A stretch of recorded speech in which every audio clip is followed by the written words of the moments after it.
Faya Studio.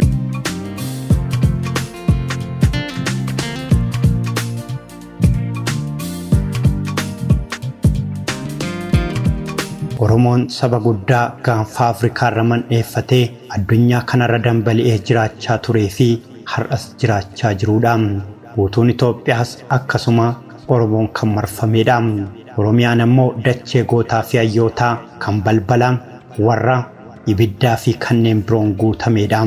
Isaan keessaa baha Oromiyaa turanii damboobanii kanneen jiran keessaa tokko balbala warra Aniyyaa alaa fi afran qal'ootiin. Harargeen dachee gootaa fi aartistootaa qofa osoo hin taane dachee jimaan galii biyyattii tutubuu dachee dilbiin ishii mirree dachee gaarreewwaniin faayamtee qaamaaf qalbii namaa fuutuudha. Dacheen seenaa baddannoon waatarqee handhuurri gootoowwaniitti bu'ee calanqoo caliin lafa dhiirritti kuffisee kufee dabbal mootiin gaarri mul'ataa fi dhangaggoon mootiiwwan gaarrinii Oromiyaa faayuudhaaf uumamaniidha. Oromoon warri Aniyyaa alaa fi afran qalloo kunneen iddoo xamboorri aartii Oromootti fuu jalqabee iddoo qaroominni Itoophiyaa irraa waraabamee dachee rasaasni qabsoo bilisummaa itti dhuka'eedhas. Qe'ee Bakar Waaree kan Elemoo Qilxuu warra Sheek Bakirii Saphaaloo kan sooressa jaarraa Abbaa Gadaa kan Buriisoo Boruu fa'aatis. Qe'een kun qe'ee Dooktara Kabajaa Aartist Alii Birraa kan Abdii Qophee kan Abubakar Musaa kan Usmaayyoo Musaa fi aartistoota qaqqaalii hedduutiin. Harargeen gandi jaalalaa fi Oromummaa warra yaadataa Juneddin fa'aatis. Yaadataa jechaan I don't even have enough words to describe Yaadataa to me as a person. Yaadataan Jeenaa Bahisanamati. Maqaasaa namootiin gaafa waan gaariidhaan kaasan dhagaa. Nama umriin xiqqaa kazaataanillee xiqqaa hojiinsaa guddooti. Sammuudhaan guddaa nama saba Oromoo biraa kabajaa guddoo qabu. Wanni inni jibbu soba jibba. Soba jibbaa dhugaa jaalata. Yaadataan abbaa bashbashii yaadataan nama rabbiin uumamaan nama gargaarijee uume. Nama boonaa. Nama dhugaarraan deebiin. Yaadataan abbaa qabeenyaa qofa doonteen sabboonaa Oromooti. yaadataan qabeenyaa fi Oromummaa sabboonummaa adda baasee nama hubatee jecha. Obbo Yaadataa Juneddin Bakirii jechuun abbaa keenya yoo jenne irra nu wayya. Abbaa qabeenya qofa jechuun xiqqoo isheen ulfaata. Obbo Yaadataa jechuun abbaa hiyyeessatu inni nu sasfichiisu. He didn't come very easily. He climbed up ladder. And he's very focused, he's very smart, intelligent, and never give up on what he wants to do. Mucaan kun afaanin an dubbadhu kana dubbatu mataa ol qabe. Yaadataa Juneddin yoo magaalaa xiqqoo boru guddachuudhaaf akka re'ee baala mukaa dheedduu olii xattu keessatti dhalatu namoonni naannoo sanaa isa beekan mammaaksa beekaan guduruuni wallaalaan immoo arriin jedhuun ittiin isumatti mammaakaa turanii. Akka gaara mul'ataa fi akka dabbal mootii gaarri gaararraa mul'achuudhaaf dhalate Yaadataa Juneddin Harargee ba'aa aanaa Qarsaa magaalaa Waataritti dhalate. Yaadataan gaafa dhalatu akkuma Oromoon ilma isaatiif mammaakutti isaafis mammaakeera. Waa sadii kalammiitu jedhan. Waa sadii qabeenyi kalammiitu jedhan. Niitiilleen talammiitu jedhan. Ilmiinis kalammiiti. Lammii teenya keessaan namni kanaa dhufuun kun hedduutti gabbanneeti itti gammanne. Kanaafuu Rabbi jaamtu irraa qabuun jedha. Obbo Yaadataan gaafa barumsaaf gahan achuma mana barumsaa dur Waatar har'ammoo mana barumsaa sooressaa jaarraa Abbaa Gadaatti kutaa tokko hanga sadiitti qara'anii. Sanaan boodammoo waggaa tokkoof Dirree Dhawaa mana barumsaa Jadiidaatti kutaa 6 hanga 8tti gaara mul'ataatti 9 hanga 11tti ammoo Dirree Dhawaatti erga baratanii booda jireenya baqattummaa filatanii. Yaadataa Juneddin gaafa jireenya baqattummaa filatu namoonni baay'een ni of baasuudhaaf ofii jireenya qananii filachuudhaaf ofii ofittummaa filatee qofaa isaa jireenya wayyuu filachuudhaaf jedhanillee ni garuu kaayyoo dhugaa boruu saba isaa gaachanu qabatee jireenya baqattummaa filatee. Yeruma ijoollummaan lafa kaanu sanu nama guddaarraa yaada fudhatu nama guddatti nama baay'ee dhiyaatu nu wajjirummaa qabaatu malee yeroo tokko nama guddaa bira oola. Nama guddaa irraa yaada fudhata. Ifiifis akka nama guddaa nu gorsaa ture jechuudha. Ijoollummaa irraa kaasee yaada guddaa qaba. Akka nama guddaa yaada. Daa'imummaa jiraateeti akka nama guddaa hojii hariiroo qabaateeti asiin ga'uunsa bu'uuriin isa sanii jechuudha. Nama xiqqaa waan guddoo yaadu. Nuun saayii malee yaadan hedduu nu ol deemee jira. Nama nu ol deemee jiru. Sabboonummaa ijoollummaa irraa qaba mas.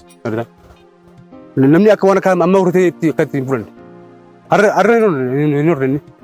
Duraan qabaa maatii irraa dhaalee mas. Anaaf inni wal dorgomaa turre nam shanii akkana hiriyaa turre baay'ee barnoota isatti cimaa jabaa bakka nama sirri karooraan kan deemu gaafa barataas turre jechuudha. Nama karooraan deemu ni beektaani namni barkan karooraan deemu egaa hojii qabatee kana akkanaan godha jettee kan karooraan deemtu inni gaafuma barataa'u kilaasii jalarra gaafa jirru bakka nama sabboonaa boonee ka deemu nama hojii qabatee fakkaata inni gaafa sanuu. Nama hojii qabu fakkaata malee barataan bakka nurra addaadha gaafa sanuu maaliif ijoollummaa isaa waan ni'aatee qaba inni ni'aan rabbiin eeda namaaf ni kan naka jennu isarraa baran. Kan yaadata adda taasisu gaafa ijoollummaa sanii na fakkaata kutaa afur hanga jaha ta'e even divilootorii direedoorra fideeti mi birsa wanni kun akkamitti guutama. Okay? San hunda na gaafachaa ture. So inni yeroo san keessa abjuu qaba jechuudha. Murteessee deema jechuudha. Murteessee.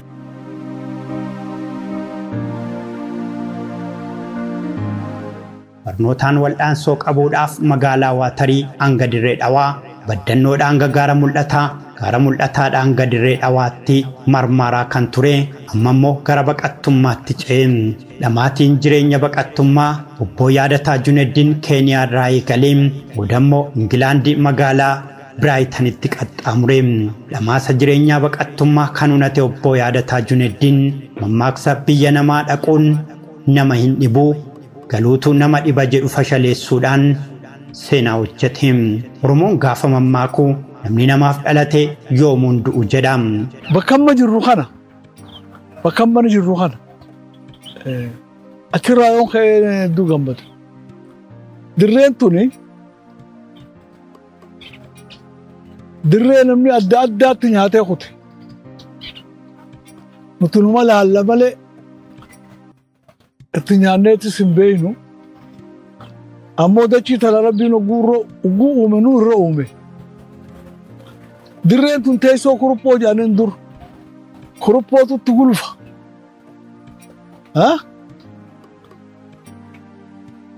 Taandiris jedhanii asirratti ijaaranii Gibxii fi uummanni adda addaatti nyaatee dabrega. Har'aa ilmi sadii jaani. Ilmi tokko ilma abbaa hungeenye jaan. Tokko haa abbaa gahuu jaan. Tokko immoo haa abbaa caaluu jaan. Biyya tana keessa maqumaaf jirra malee wanni takka tan afaanin an dubbadhu kanaan namni qabu jiru hin jiru. Keessuma jirra malee hin jiru. Mucaan kuni nama afaanin an dubbadhu kana dubbatu mataa ol qabe. Addunyaa kanarratti namoonni baay'een nama gargaaruudhaan jireenya namoota kumaa kitilaa qajeelchaniiru. Waaqaa gadittis lubbuu namoota qaqqaalee hedduu du'arraa oolchaniiru. Dhukkubsattoota wal'aananiiru, kan daadhii daara baasaniiru, kan beela'ee quubsaniiru, rakkataas rakkoo baasaniiru, goota gootummaasaaf immoo badhaasaniiru. Namni karaa hundumaan guutuu ta'ee ofiisaa of danda'ee jiraata addunyaa kanarra jira jedhee yaada. Garuu namni erga nama ta'ee nama gargaaru yoo qabeenya qabaates namaaf yoo dhaabbata nama yoo gargaare hiyyeessota yoo lafaa kaase rabbiin illee kanaa olitti akka inni kennuufi yookiis immoo namni tokko qabeenya qabaateef ittiin boonee ittiin jiraatee ittiin fagaadhee addunyaa kana bituu waan hin dandeenyeef isuma qaban irratti isuma jiraatan irratti nama hundumaaf gita walqixxee jaalala walqixxee hubannaa walqixxee maatii ofiifillee biyya ofiifillee akkasuma haala walqixxeetiin ilaaluun ilaalcha gaarii qabaachuun qabeenya ofii fayyadaman hundumaa akka fayyadaman hundumtuu akka ga'u yookiis immoo qabeenyi ani qabu qabeenya uummata kooti jedhanii itti gaafatamummaa fudhachuu kana sanarraa baradha. Obbo Yaadataan adda duree kan nuti barachuu qabnu kutannoo isaan hojiidhaaf qaban. akka abbaa qabeenyaa suufaffatanii guyyaa guutuu mana intinaa deddeemaa waan qofa ta'an ta'an guyyaa guutuu akka hojjetaa gadi waa tokkotti unuu gaditti hojiidhaaf aduu keessa fiigaa nama goonudha. Akka nama waa qabutti ifillaalle nama yoggayyu galgalaa ganama shamiizumaan deemu takka inni jaakeeta kan uffatu. In fact, yeroo dheeraa wal beeyna guyyaa tokko isaa suufa uffatee karabaata godhate guyyaa tokkoon harka Finfinneetti. Nama yaadni isaa bal'aa saba fiitee adoodu nama jiru namatti histiin qabne dalagaan isaa nama gartee dhufaa jirullee yaadatti kennitu jechuudha. Nama arjaa nama isaa gargaaruun isa gammachiisu saasafaa godhachuudha. Namoonni gariin yoonii fi bashannananii Dubaay fa'aa deemanii kana isaan gammachiisa.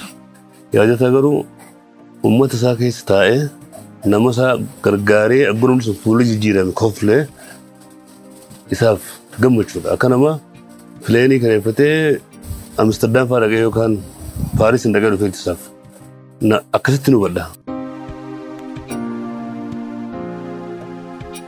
Gaafa goonni darbe immoo siidaan isaa laphee dhalootaa fi lafa inni irratti seenaa hojjete irra dhaabaniiru. Addunyaa kana irratti dhalli namaa faayidaa malees hin jiru. Irree nama biraa irratti hirkatullee jiraachuu qaba. Isa irree namaa irratti hirkate kanaaf ammoo hundi wabii miti. Abbaa wabii ta'uuf qaba. I'm saying all these things because he helped my husband.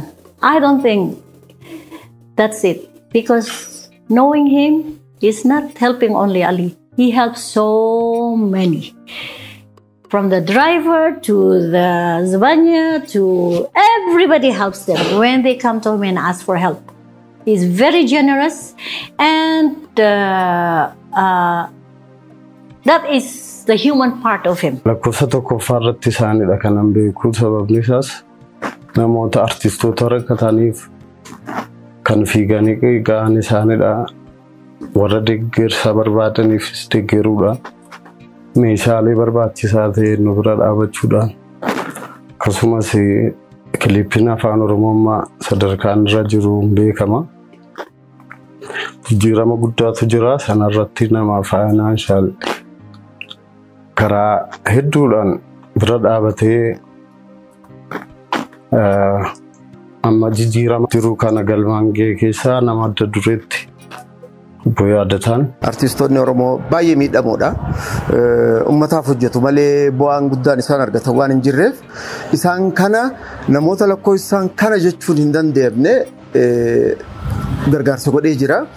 Artistoota waggaa gargaaran artistoota kan gargaaran itti fakkaata.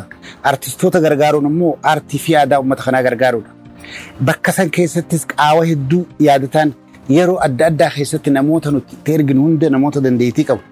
Yaadataa bakka kanaa nama kanaa gargaaree waggaa jennu takkaa nu gaddeebisee hin beeku. Nugusa artistii Oromoodhaa ka ta'e Ali Birraa hanga arraan tanaatitti wal'aansaan deeggarsaan hajalaanaafin ilaa haga ammaan tanaatitti ka hunuunse ta'uu yaadataadha. He never looked back and expect back anything from us.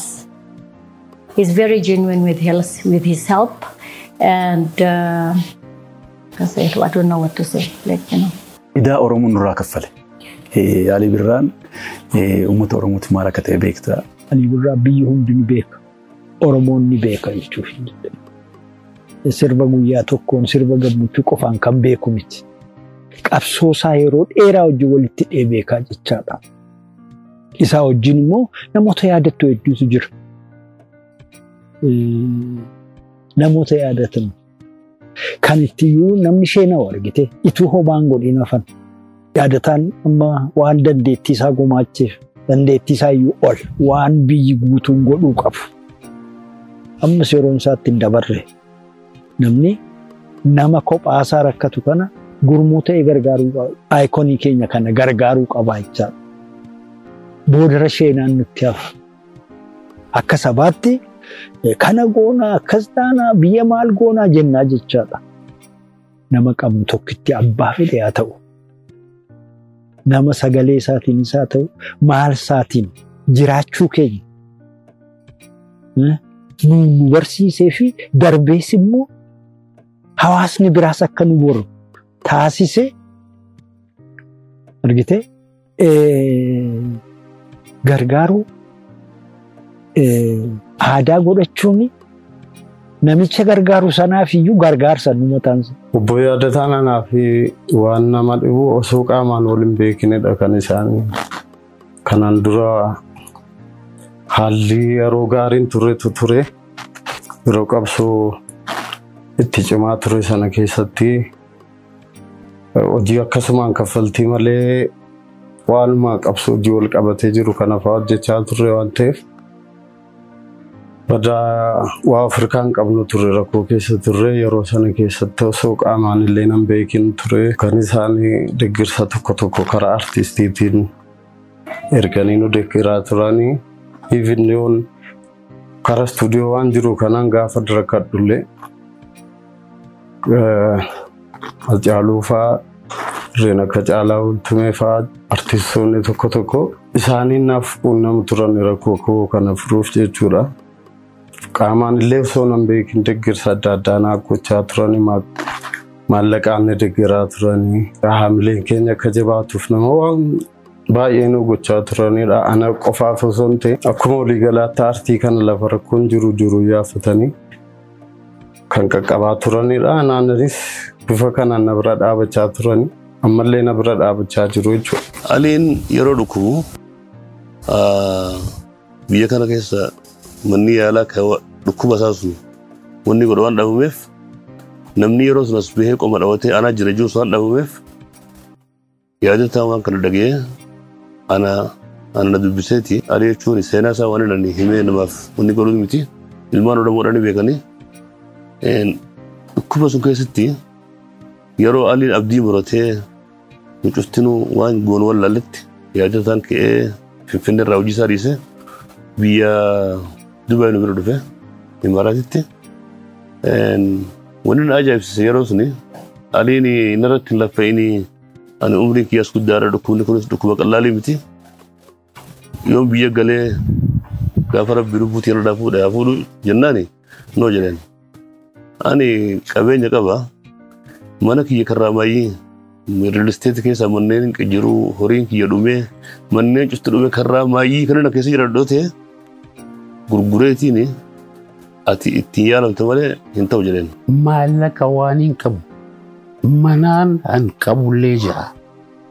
Kanaan jee manaallee mana dhumaa kan hin qabu yoon gurgure si wallaansisaa baabaa adeeroo kiyyaa jeena jabeessee. Ganaa deebitee biyyatti naafete akka duratti hojii teenyee haasofnee taphannaa abdiin muriin jedheeni deemee rabbi nu gargaaree biyya Fayyaaliini torbee lama dura hojii turre suni yaadachiise. Taa'anii aggoo alii fayyee taa'ee haasa'u inni hojii taa'ee haasa'u immoo shawal godhamee ta'uun isaa. Rabbi haa kennuufi hedduu na gammachiise akkasitti hagaa dhukkubsattee dhukkuba fixadheetiin biyya gaangalee booda ammaas wallaansii itti fufee waa xiqqoo sana booda ammaa doktoriinis karaa Turkii akkaan dhaqu na gorsanii doktorri kiyya haalaan itti jiru kana Turkii kanallee na dhiibaa jira akkaan deemee wal'aanamuu danda'u. Kunigaa maalumaan jaa rabbi galanni haa gayu jechuu malee ilma akkanaa argachuu kiyya ilma akkanaa argachuu keenyaaf akka ilmaan Oromootiif hedduudha badhaasa rabbiiti.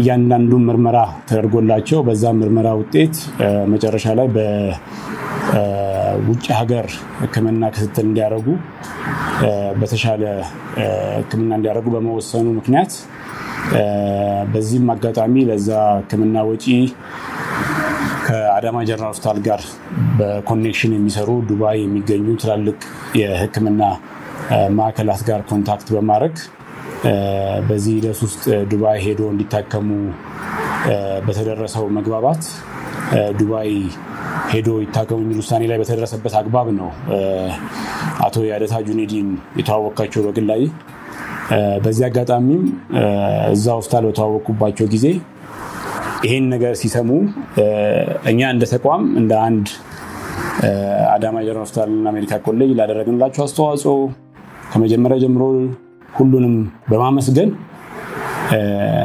እዛ ለሚደረገው ማንኛውም ወጪም ሆነ ከወጪው ጋር ተያይዞ ከሕክምና ጋር ተያይዞ ለሚወጣው ወጪ ዶክተር ምንም አታስብ በማለት የተሻለ ሕክምና የሚባለውን ቦታ ሪሰርች ኮንታክት አድርጋችሁ እኔ ሙሉውን ወጪ ችዬ ወደ ዱባይ ልኳለሁ። ዱባይ في ابو ظبي አካን ደሜ ወላንም ወማ ባሲ ሳቲን ማለከይ ሳቲን ሞራልን ንጅጀበ ሱዳን ዱፌ ነቦዳ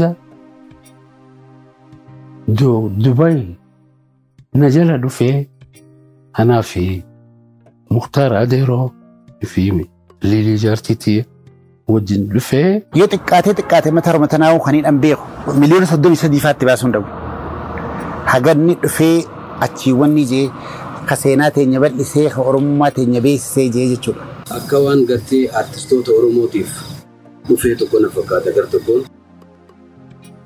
ጫላ ነመ ሆጀቱ ነመ ደለገቱ ነመ ይፍረት ትርከቴ ዴሙ ከነብረ ደብሬ ነመ አፋን ኢሳቲ ፊ ሃዳ ቢዱራ ኢሳ ጀቤ ሱረት ይሄፈቴ አርቲስቶት ኦሮሞ ዋየባን እንገርጋራ ቱሬጁ ያከሱመቲ ወሬን ኢሳንገርጋራንጋ ሄዱ We're in Dubai.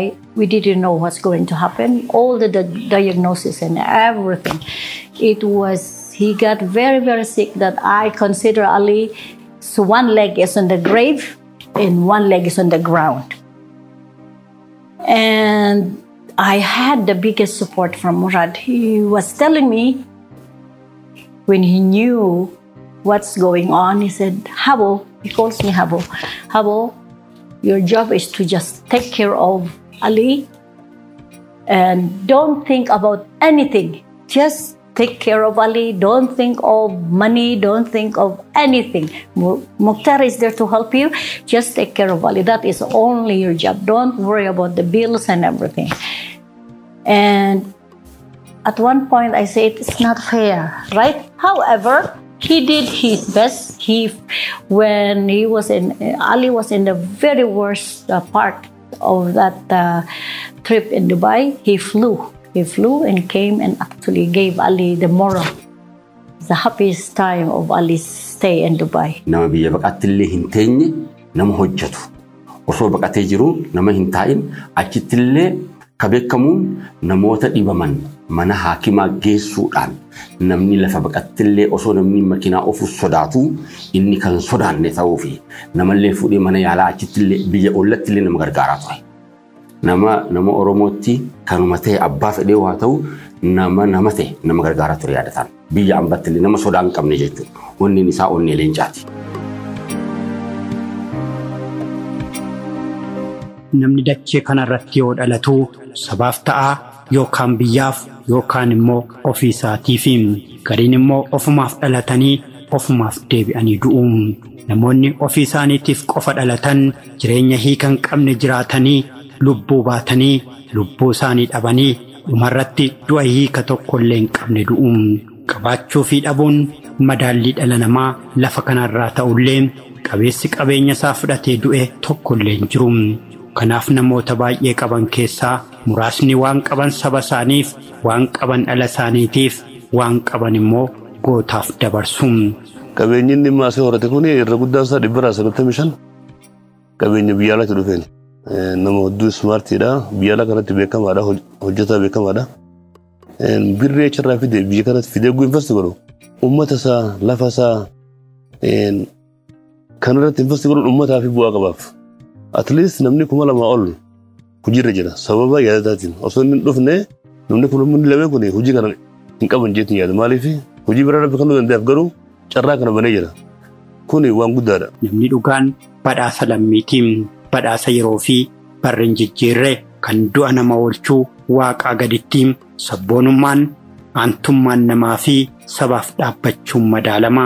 Arjoomina isaa gaaromina isaa han rabbiin akka badhaasa rabbiin naaf kennetiin akka ilma khiyyaati. Rakkoo beekuuf rakkatanii arguun duruu jira. Garuu rakkoo namaa beekuudhaaf rakkachuun dirqama miti. Namni goota gargaaru ofumaafuu goota. Gargaarsi gootaa immoo badhaasa. Goonni gargaaramu ni badhaafama malee kan nama badhaasu immoo abdii sabaati. Gaachana boruu.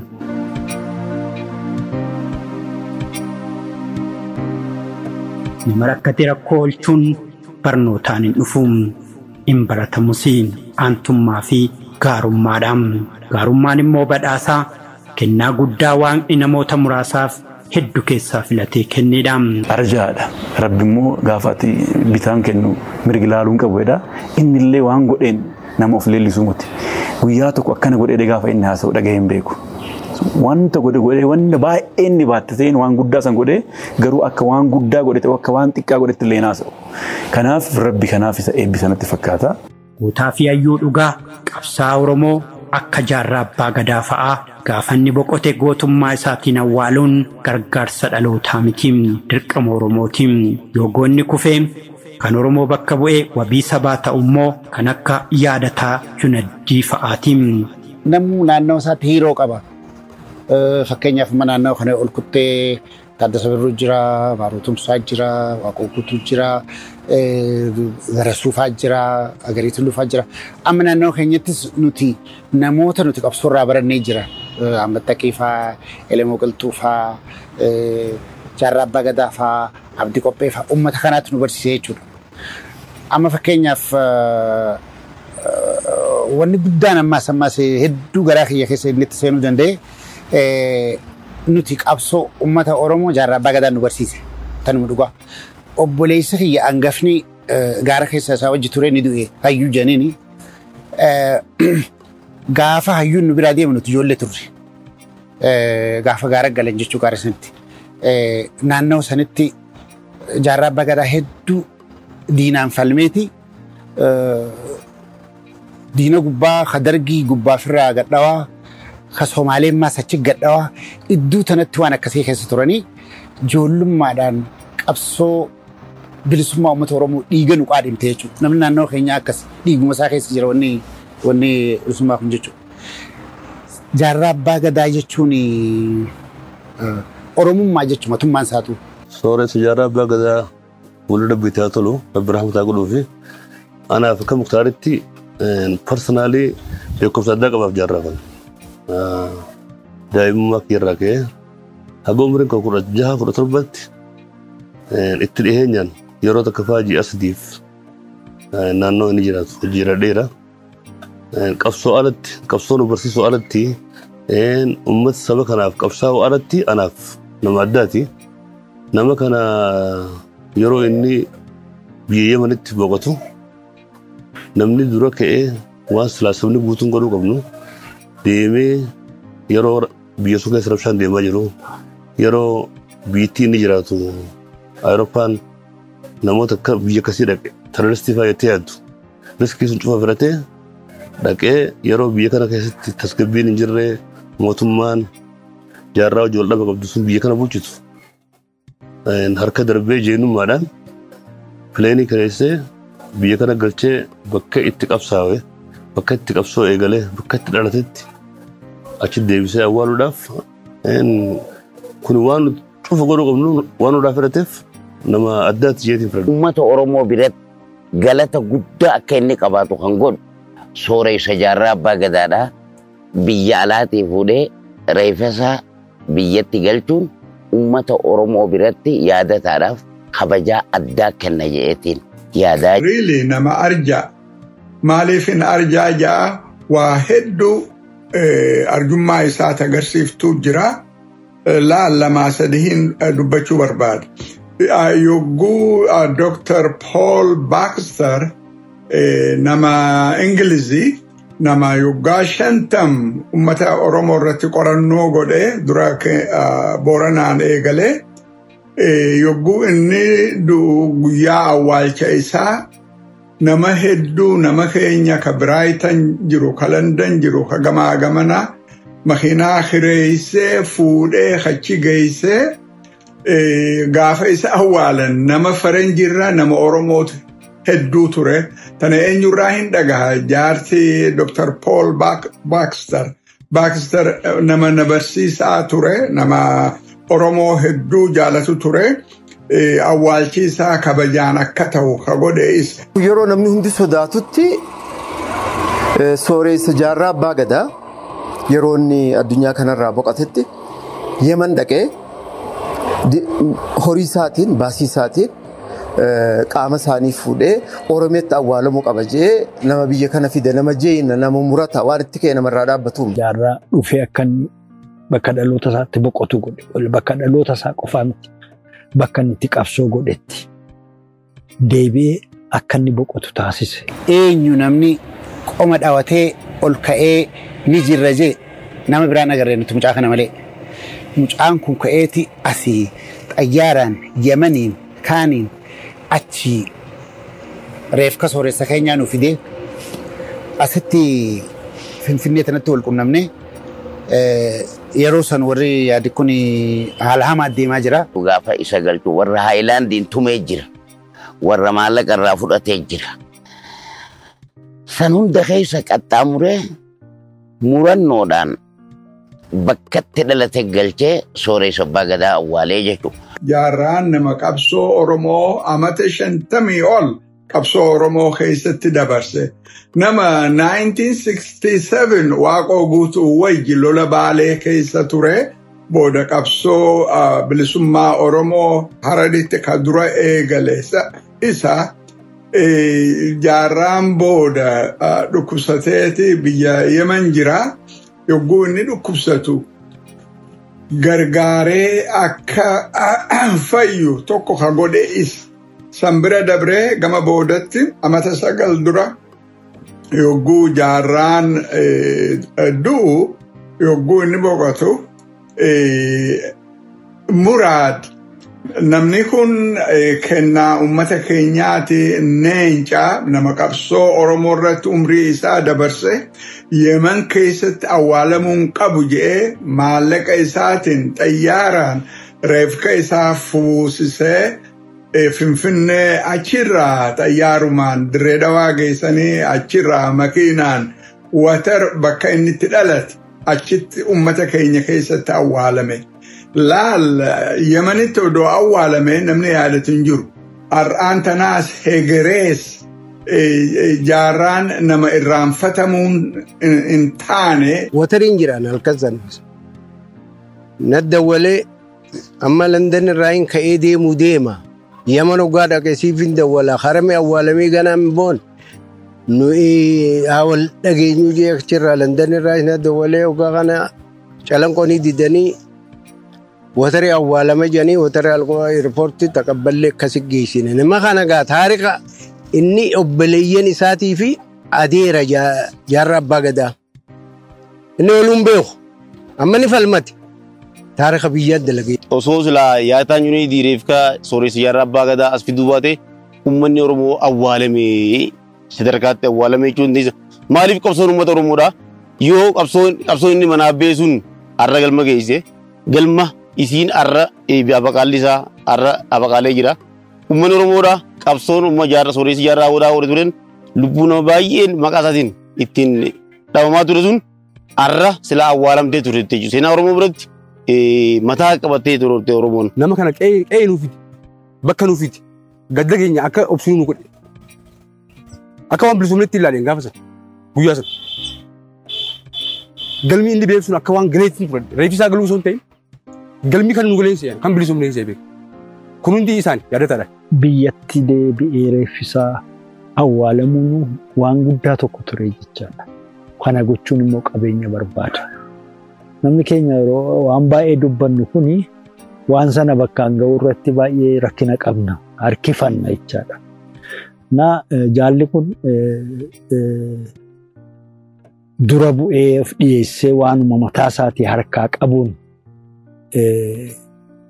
namni kun kabajaadhaan biyya isaatti deebi'ee bakkaan ura isaatti akka inni awwaala argatu gochuudhaan tarkaanfii guddaa fudhatee jechaadha.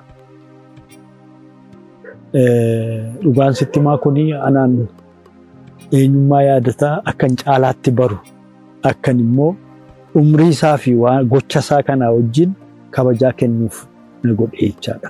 Maal taatoo jaarraan birriin walitti bu'ee biyya faranjii irraa walitti dhufee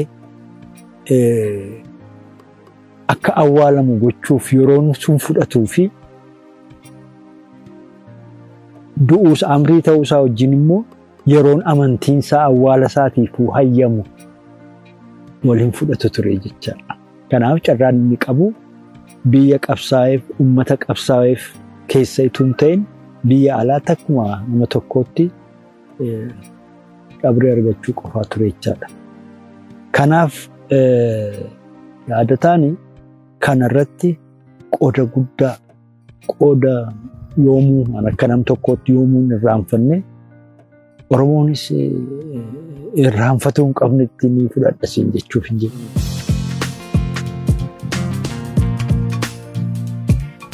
Galaansa sabaan nyaatamuun irbuun gootaa sinaalamuun kan gootaa awwaalu gootaam kan saba isaa gaachan immoo sabboonaadhaam sabboonaan immoo dhaabaa fi dagalee sabaatiin goota in gargaaranii ni badhaasuun kan goonni badhaafamuuf ammoo goonni biraa akka dhalatuufi namni sabaaf dhalate na argaan beekuun ofiif nama arga malee namni sadaqaaf dhalate sadoon beekuun. Kanaaf namaaf dhaabbataa kanaaf rabbittis dhiyaataa namni kennaa baree harkisaa dheeraadhaan dheerachaas bulaa. Gaafa uummanni keenya Sumaalirraa buqqa'usan waa'ee gargaarsaa mari'achuudhaaf gaafa jennu akkaataa itti deemnu gaafa mari'achuudhaaf jennu akka tasaa ta'ee manuma kiyya qamar wajjin dhufan. Inni yaadataa dheedee qamarratti sarpiraayiziin ta'e. Namni tokko isaaf nama ta'uun qoftiin gayaadha. Sanbiratti ida'ee immoo Oromoo ta'uun isaaf gayaadha. Yaadataan yoo dhugumaan keenye namummaa isaa parsonaalitii isaa akkasitti ilaalte nama guddoo of mul'isu miti. Nama guddoos immoo waan qabuun aadatu tokko miti. Nama waa qabeenyarraa Oromoof jaalala tokko qabu gara onnee isaa keessatti jaalala qabuu fi amma isaa danda'ametti gargaaruudhaaf maddii dhaabbatee waa godhu. Irra caalaa immoo sabboonaadha. Oromoota naannoo sanaa naannoo kana jedheen qoodu. Dureessummaa isaa qofa qabatee kan rakkate akkuma gargaaruun biyya isaafis wabii yoo ta'ee dureessummaan isaa biyya walgaam nama biyya qabutu biyyoo qabaam biyyaa fi biyya abbaa ofii eeggachuudhaaf ammoo waan qabanirraa waan daldalanirraa gibira kaffaluun biyya ofiifiif dhaabbachuun guddummaadhaan guddummaan biyyaan guddummaan lammii fi biyyaaf seeraan gibira kaffaluudhaan gibira kaffaluun sagalee waamicha biyya ofiif dafanii owwaachuudhaan obbo Yaadataa Juneddiinis gibira bara 2013 hanga 2014tti Itoophiyaarraa daldalaa fi abbaa qabeenyaa gibira seeraan kaffaluudhaan Itoophiyaarraa dhaabbata midhaan nyaataa addunyaatti taanuudhaan waggaatti birrii biiliyoona 1 fi miiliyoona 500 fi miiliyoona 11 fi 100 fi 73 fi 793 kaffaluudhaan sadarkaa lammaffaadhaan.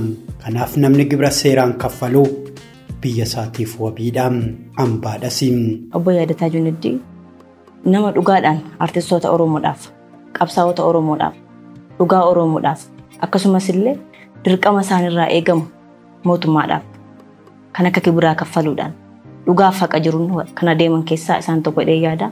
Akkasumas immoo jireenya hawaasummaa ani hanga ammaatti badhe keessatti nama dhugaa hiyyeessotaaf dhaabatan artistoota keenya artistoota Oromoo duuba dhaabachuudhaan gargaaruudhaan gorsuudhaan akkasumas immoo qabeenyaan illee duuba dhaabachuudhaan ispoonsera garaagaraa ta'uudhaan gargaaraa jiranii fi kan bukkee dhaabbatanidha.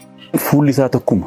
Kalees iftaanis har'as gaafa agartu kanuma haasa'a. Akkaataan inni approachii godhu asmaaliin inni sii kennu kabajni inni sii kennu tokkuma amalli isaa. Kanaaf kana yoo wajjin uumamtee rabbi sii kenne malee waan barattee fiddullee miti. Amantiidhaan nama Oromoo addan baasu, kutaan nama Oromoo addan baasu, naannoodhaan nama Oromoo addan baasu. nama waan guddoo hogguu yaadu fuula dura. Bakka taa'u hundatti waan guddoo yaata waan guddoo mataa isaatiif yaada saba kanaaf yaada jechuudha. Of tuulummaan qabu akka namaatti akka abbaa qabeenyaatti abbootiin qabeenya adda tokko gaafa garaaltu iddoo fa'aa filatu iddoon filatu nama akkasumatti bakka simple life jiraatudha. Kanammoo kan carraa argatanitti fakkaata iddoon dhaloota isaaf carraa kana isaa kenneera aadaa kana akka inni guddifatu isa godheera namooti bakka nama karaarra deemuun addaa miti gaafa laaltu. Hojiinsaa garuu hojiinsaa hojii guddaa hojjeta artistoota keenya sirriitti gargaara nama rakkateef marifatu. Jireenya laafa jiraata beektaa bakki inni rafuu fadhuuf bakki inni rafuu fadhu adda adda. Oromoo bira galata guddaa qabaachuu odoon ta'in akka ilma sabaatitti Oromoo bira fudhatamuudha qaba. If he puts something in his mind, he has to succeed. And I think through time he was able to learn that if he decides to do something and it doesn't seem like it's working, he forgets it and moves to the next one. Wanni biyyarra jiraachuuf hin dhalatuun biyya ofirra jiraachisuuf malee yaada isaa Junayddiinis kanaaf biyyarra hin jiraanneem biyyatu isarra jiraate malee saba isaarras hin jiraanneem sabatu isaan isatti jiraate malee. Yaada taateen ani nama lubbuu naaf kannatti kan hammoo nama bakka maallaqaatii fi qabeenyaaf kana lubbuu nama naa kannatti ilaala. Dachii tana durbaa labbaata afaan kanan dubbanneetu salliixa qotachuu ture. Salliixa. Nuti warra salliixa sanaa amoorri keenya. Warra facaasu. Arra dirreessan gubbaa dhufnee maqaa mucaa kanaatiin qubannee. Manneen kana fakkaatu. Namni afaanin an dubbadhu kun dubbatu. Jaaru jira. Tola nama keetii oguu agarte areeda akkanatti filata jedhan namni. Hamtuu nama isaa guudha ga'u rifeensa mataa ifoo jedhan. Namni karaa kana darbu cufa kana areeda isaa kana godhaate. Bar gurbaan kun abaluu guujaan hangan takka gabbachaa adda barraa bar haruma kanaawu. Namni isarraa laallatu yoo isa jala deeme magaalaan tun ni jijjiiramti. Biyya Oromiyaa tun illee ni jijjiiramti. Itoophiyaa illee ni jijjiiramti jenna. Maaliif? Namni tokko namni karoora qabaatee nama dhugaa kana jala deeme waanuma mul'isa. Akkasii jalaani guddinni dhufa jechuudha. Nama inni yaada kenneef meeqa addachi biyya natti abbaa ta'e. Hissummaan qabu tanaani lubbuutii yaafin siima. Hujii fedha. Hujii fedheeti. Hujirra ummata fedha. Eega hujii fedhe ummata fedha hizaabarra ummata fedha. Hujii tana ummata malee hujii waan hin taaneef hizaabarra ummata kana fedha. Ummata fitti maxxansa ummataaf tola. Qamisa lama yoo qabaatu tokko baafatee hiriyaaf kanna ture. Jaarsi yoo arke goreetti gargaaree galchee ture hanqa mana isaa deemee. Rakkataan barataan yoo amma namni magaalaa kana keessaa mana qaban beektee isaan namni naannoo kanaa bakka biraatti yoo ta'e yoo dhufe isa biratti gorachuu. Inni haa qabu hireeti waan maatii isaa kannaniif akkasitti jiraachisaa ture. Mana barnootaa kana keessaayis shoora qaba. Maraataa miskiina Abdallaa Tasmoo jedhamu jira. Baatitti dooraala 50 ergee fi akka inni ittiin jiraatu godha. Faawundeeshinii jaarraa abbaa gadaa jedhamee san keessatti illee akka gaarii shoora guddaa taphatee jira. Namni an abdadhu firrilleen na biraa dhabamanii kasaaraa guddoon narra geesse isumaan na cinaa dhaabbate. Artistii keenya beekamaa Hacaaluu Hundeessaadha.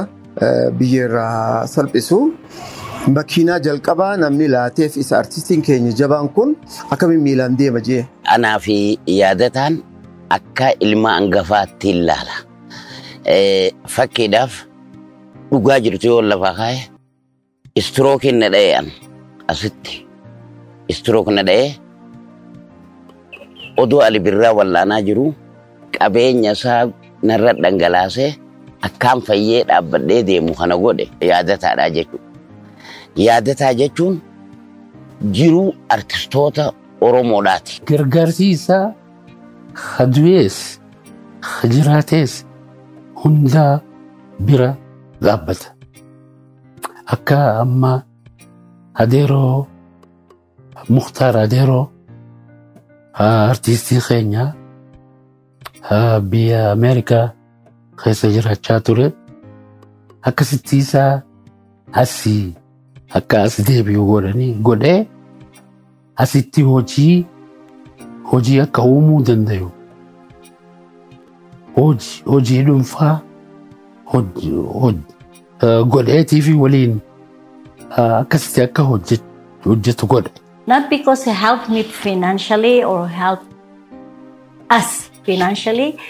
He was so genuine from day one. And I cannot count from my 5 fingers how many times and how sincere he was to help us. Oromoon gidiraa siyaasaa mandheessa irratti ijaarratee ofirraa deeguudhaaf kutaa Oromiyaa hundarratti goota dura deemee loluuf, goota daandii qabsoo fi lolaa banuuf kumaatamaan horateera.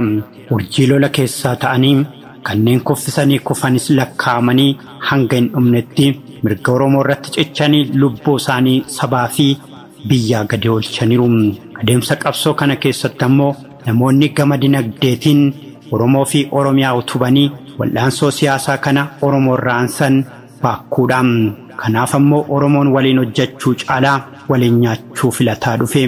Kun ammoo dinagdee Oromoo eelchee egeree sabaa eeggattummaa keessa galchee. Wantoota ajaa'ibaa keessaa birrii wahii baankii irraa baasneeti waan moocii kana godhanneenna yoo gabbaanu yaadii jijjiiree ol deebi'e birrii biraa baasimas kana maaliif baastaa jennaani horii rabbiin nu kanneetii miskiinni aan hojii nyaatu jedhe kuni kan hiyyeessaa kanninu jedhee deemsa wantoota akkasii namni biyya sana gargaara waan qaburraa gargaara garuu baankii dhaabbatee birrii baasee miskiinaaf hin rajeen deemu namni.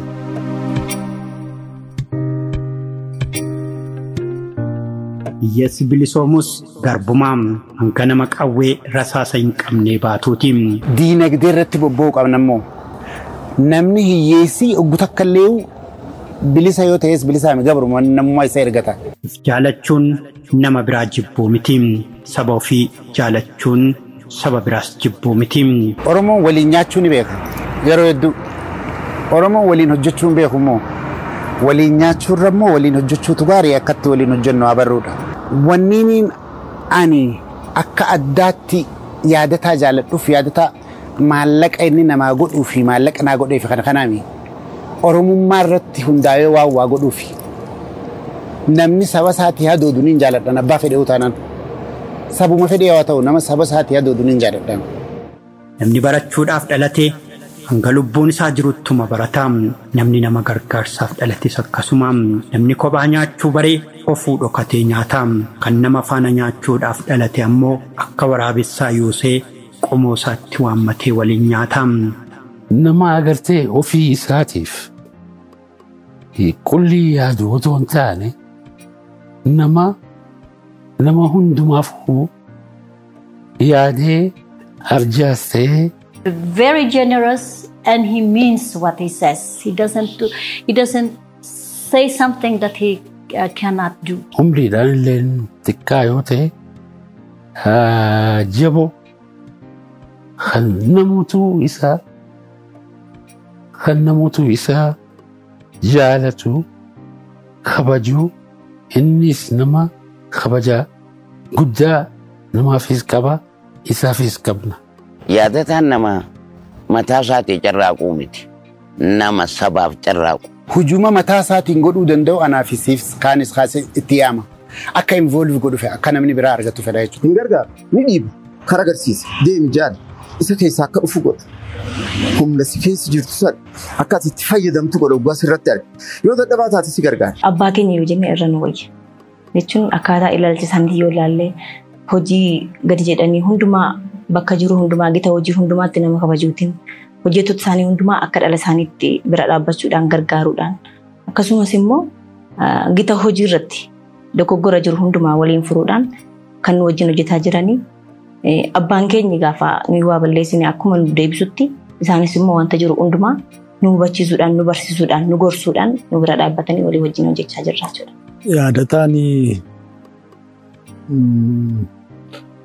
Nama umrii isaatiin dargaggeessa yaada isaatiin garuu nama sammuun isaa keessa areedaa fi jaarsa tokkooti. Amalli isaas yoo ta'e nama gaarii tokko, nama bashaasha tokko, nama wajjin wal qunnamee walii galuu danda'udha. Walii galuu qofaa miti, nama rakkoo namaas dhaga'ee furmaata arguuf tattaafatudha jechaadha. Kanaanis hojii isaa keessatti milkaa'ee jechaadha. Caalaatti immoo waan hojjetu hundaa irratti iyyuu dhaabbii qabateet murannoon hojjeta. Hundeessa dhaabbata kanaa haa ta'uyyuu malee jechuudha obbo Yaadataan hojjettoota isaatiif faayidaa adda addaa koomishinii Hessaabuu ayyaana waggaatti waan jechuu inni bakka akka hojjetaa isaatti osoo hin taane akka maatii isaatti dhannoota wajjin jiraachaa jirru. Waa'ee riil isteetii keessa ammaan tana isumaan nu naqe. Ani ammaan tana sirba malee waan hedduu wanni hin jiru. Nama biraallee dhaabbataan namni ammaan tana isaa dalagu nama 450 ol faani ta'a. Kan guyyaa dalagu 1000 ol faani ta'a jechuudha. Kuni ijoolluma saba keenyaati irra guddinaan jechuudha. Brighton Motors damiilee adda addaa kan qabuun beekamaa. Inni kaanis damiilee isaa keessaa kan tokko kan argamu magaalaa Adaamaa iddoo Boolee waan gaariitti argama. Inni kaan kan lammadaa immoo magaalaa Dirreedawaa iddoo Saabbiyaanitti argama. Brighton Motors konkolaattota adda addaa fiduudhaan beekama. Konkolaattota irra dabrees maashinarii konistirakshinii kan akka ekskaavaatar, looder, buldoozar fi kan akka daamtiraak kana fiduun beekama. Brighton Motors hojiilee adda addaa hojii dhabdoota uumuudhaan beekama. Abbaan qabeenyaa Brighton Motors obbo Yaadataa Juneedii namoota hojii hin qabne hojii dhabdoota dargaggeessa hojii dhabdoota meeqaaf hojii carraa hojii uumuudhaan asitti summaa argatiin nama 10 ol if carraa hojii uumanii. Hojiin keenya akkuma argitanitti Brighton Dirreedawaa raayis ni qaba, Adaamaa raayis ni qaba. Hojii kana bara 2019 akka faranjiitti jalqabnee rakkoo hedduu keessa kunne akkuma gibbii sana ilaalaa jirtanitti ijaaraa jirra manneen amma yoo rabbi jedhee yeroo gabaabaa keessatti xumurra jennee jajjabaannee itti jirra. Mana kaarii 200, 250, 300 irratti ijaaraa jirra. Akka humniti namaa dandeessutti akka bitatan kan jedhuuf rakkina manneenii kan Adaamaa keessa jirullee hir'isuudhaaf ciminaan hojjechaa jirra. Kanaaf gamoolillee commercial building karaa karatti aanuratti akka ajaa'ibatti dalagaa jirra. Maaddiyaa ijaaraa jirra. Paarkingii makiinaa qabna, makiinaa alaa galchaa jirra. Maaddiyaan keenyas yeroo gabaabaatti hojii jalqabuuf deema. Maashinoota fi makiinoonni ajajamanii jiran. Saayitii ganda hangaatu irratti akkanumatti riisteetii ijaaraa jirra. Sunilleen xumurarra gahee jira. Walumaan xumurra jenneeti karoorfannee itti deemaa jirra. Isa hunda walumaan ni xumurra jennee karoora keenya irratti deemaa jirra. Yoo rabbi jedhee ni xumurra. Dirreedawatti illee akkanumatti riisteetii ijaaraa jirra. Yoo rabbi jedhee isaan kana hunda ciminaan hojjechuu jirra. Waan itti ka'e san hanqa bakkaan gahutti irraan dhaabbatu. Dantaa mataa keetiitti yaadataan tasaa caalaa fudhatee si caalaa si yaada. Isaas si yaadachiisa dantuu mataa keetii tanaa hojjechuudha. Hojii dhabdoota Oromoodhaatiif hojii uumuu keessatti roga duraa irratti argamaa jechuudha. Makiinota adda addaa waan biyya tanaa faayidaa qabu alarraa kagalchu yaadataadhaa jechuudha. Ameerikaa dhaqee dalagachuu danda'a, Ingiliis dhaqee dalagachuu danda'a. Qabeenya kana bakkitti horate alaa. Qabeenya alatti horate kana walitti qabee dhufee hojii dhabdoota biyyattii tanaatiif hojii uumuu keessatti roga duraa irratti argamaa. Namni saba isaatiif dhalatee karaa lamaan namaaf tolaam takkaan icciitiidhaan takkaan immoo ifaan dhaabbatanii kan gargaaramanidha. Gariin immoo oolmaa isaaniitiif badhaafamuun. Arjummaan inni qabu bifa sadii. Tokko deeggarsa yookaan gargaarsa kanna. Inni kaan ammoo namootaaf laata sadaqaa jedhanii naannoo baatti. Inni kaan namooti dhugaa gaafata godha. So wanneen kana keessatti kan icciti godhu qaba. Namoota harka qaqalleeyyii namootiin hin beekne kan lakkoofsaan guddaa ta'e keessaa naannootti dhalatetti warra dur inni sadoorra gaafa isaan turan inni beeku gaafa ijoollummaa isaa isaan kan hundoon irraanfatin irra deemee jireenya isaanii laalee fi gargaara jechuudha. Namni kennaa baree harkisaa dheeraadhaan dheerachaa bulasiin bahuunis galuunis kan isan dhimne obbo Yaadataa Juneddiin gara laafessi dhugaa saba isaatiif dhalate kun har'a dureessa Oromoo abbaa kaampaanota hedduutiin Brighton Real Estate, Brighton Trading Import and Export, warshaa zayita nyaataa, buufanni boba'aa yeroo dhiyoottee galuu dhaabbilee gurguddoo dureessa Oromoo obbo Yaadataa Juneddiin. Oromiyaa kana keessa naannoo baay'ee keessa hojii qaba. Dabuubillee hawaasaa qaba. Ani kiriin itti ilaalu amma Adaamaa irratti mana 150 olee muka ijaaramaa jiru. Kanneen dhumanis jiru, maaddiyaaleen jiru. Finfinnee irratti akkasumas diilarri makiinaataa jiru. Waajjiraan heerkuwaartariin waajjirri guddaan kaampaanii kana achi Finfinneedha. Kasasa fara Dirreedhawaadha. Dirreedhawaa jechuun bakka ijoo irratti moola magaalaan Dirreedhawaa guutuun suuqiilee sichi galchuu dandeessu. Godhaa jira. Uummata Oromootiif carraa guddaadhaan jira. Uummanni Oromoodhaa akkuma inni qabeenya isaaniitiif beekutti Oromoolleen qabeenyi yaadataadhaa qabeenya keenya ji'ee fudhachuun yooniif akkasii fudhate. Ji'eetiin amala. Namooti akka saakaa hedduun nu barbaachisa Oromiyaa keessatti biyya guddaa qabna hojjannee akkasitti jijjiirama guddaa finnee uummata keenya biras dhaabbannee rakkoo keessas uummata keenya baasnee hojii babal'aa bannee warshaalee isaaf waan hawwatu jira. Waan inni hojjete kana maallaqa inni hojjete biyya alaatiif fidu kana import export irra caalaa hojjetan beekan hojii biraa akka qabu beeku biyya kana keessatti investimentii dhufsi akkaataan tattaafachuu nan laala bakka tokko tokkotti. Kanaaf wagaa milkaa'ee waan inni yaadu sun milkaa'ee fi biyya keenya keessatti hojii dhabiinsa kana balleessuu irratti akka inni hirmaatuun obbolummaatti hima. Yeroo gabaabduu keessatti faabrikaa zeetaa tanama 5,500 hojjechiiftuu ammaan tana gadhaabaa jira. Kana keessaas gaa nama 5,500 yoo hojii baase nama san jalatti nama meeqaa jira laali kaan ilmaan isaa barsiifata. Iskoolaarallee ijoollee ciccimtuu barnootatti cimaatiif yeroo adda addaa bakka adda addaa kennaa jira. Sanillee akkaan hubadhetti amata dhufutti ol wayyeessee ijoollee genius taate tana ijoollee sammuun isaanii ciccimtuudha. Bakka adda addaatti yeroo adda addaatti walitti guuranii akkasitti ispoonsara godhuufaa yaada already jalqabee jira. Sanillee itti fufaa jira. Piroojeektiin Brighton Real Estate kun haaromsa magaalaa Dirreedhawaa jennee ilaalla akkas jennee fudhannaniti. Maaliif magaalaan kun magaalaa umurii dheeraa qabdu iddoo gabayaa siitii fi bakka jireenya namaatti solaalte manneen duratti manneen dudullooman kana jira. Bakki jiddugalli gabaattis akkasuma. Piroojeektiin kun magaalaa tana keessatti piroojeektii haaromsa Dirreedhawaa jennee fudhanna. Dirreedhawaa keessa piroojeektiin guddaan akkana ammaan duras hojjetamee sin beeku agarrees dhageenyee sin beeku. Piroojeektiin kun guddaan isaa Dirreedhawaa keessa hanqa ammaa ka duraa kanadha. Waan kanu ta'eef gizee kun dhume actually buildingin kun mixed building dha. Hanga floorii lammaffaa irratti shoppiidha. Sanaachi immoo namatti jiraata.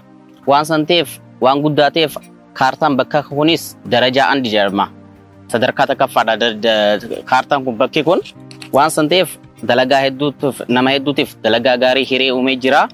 Ganda kanas akka Dirreedawaatti akka Dirreedawaa ganda kanattis ganda bareedaa godhaa.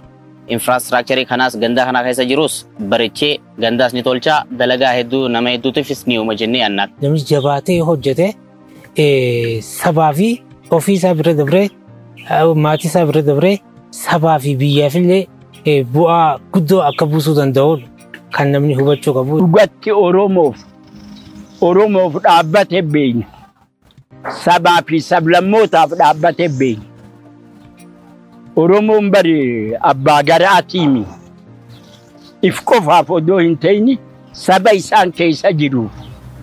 Oromoonni kan laalatu. Dinagdee alatti horate walitti qabee biyya galchee dhaloota biyyaatiif hojii banuu alatti fakkeenyaaf Adaamaa keessatti real estate inni ijaaraa jiru Dirreedhawaadhatti hojiin inni hojjechaa jiru nama 10,000 hojii banee carraa hojiidhaa banee akka if danda'anii jiraatan godhee yaadatan. My advice for anybody else or the youngsters like him or even the younger generations who are coming is to follow this path, like where Murad started and where he is now. Dargaggoota keenya hojii barsiisin jedha. Arjaa waan ta'eef nama hedduu gargaara, nama hedduu cafiin kenna. Ijoolleen keenya immoo fudhatteetuma waan eeggataa kan taane ijoollee dargaggeessaa kan akka hojii barsiisee kan akka galataa hedduun akka nuu ba'u gorsa akka laatu ekspiriyaansii isaa eessarraa ka'ee eessa akka ga'e muuxannoo isaa oduu ijoollee tattaaffatu hedduu jira waan ta'eef isaan barsiisee harka qabuun beeka waan ta'eef oduu karaatti qajeelsee kan akkasaa baay'een nuu ba'ee beessadhe yaada. Ammallee rabbitti yaaduu fi abbaan qabeenyaa kan Oromoo kan biraalleen isarraa halaallatu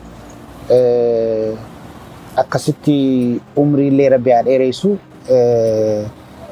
sabaaf jiraataa ammallee sabaaf haa jiraatu haa barakatu haa dagaagu jennaa. Yaadataa keenya jabaadhu waan ati gootee waaqa sii kaffal namni sii kaffal hin danda'u kun immoo siif jabina ta'ee yaada waan akkasitti illee jaalattee yaadu rabbeeti waan ati gootee si bira dhaabbatee siif haa kaffalu waan ati Oromoodhaaf goote kanas yaa rabbi siif haa likkaa'u jedha kan biraan jedhu. Ilma sabaa jeetiin fudhaa jechuudha.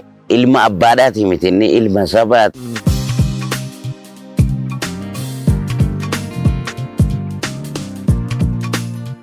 Maal hawwitaa fe'ootte abbootii qabeenyaa addunyaa irratti beekaman biileenas Forbes irratti bahee nama argu keessaa tokko hidhee yaada gara fuulduraatti hawwii kiyyan isaa.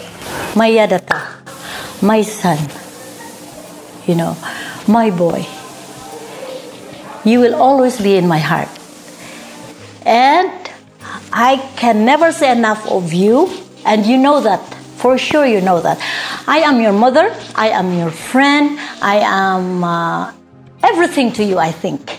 And I appreciate and will never forget. The only thing that I can give back to you and your Adiro can give back to you is my sincere prayer that may God bless you and that you can have the strength and stamina to continue this job that you're doing. You're on the right path, my boy. I love you.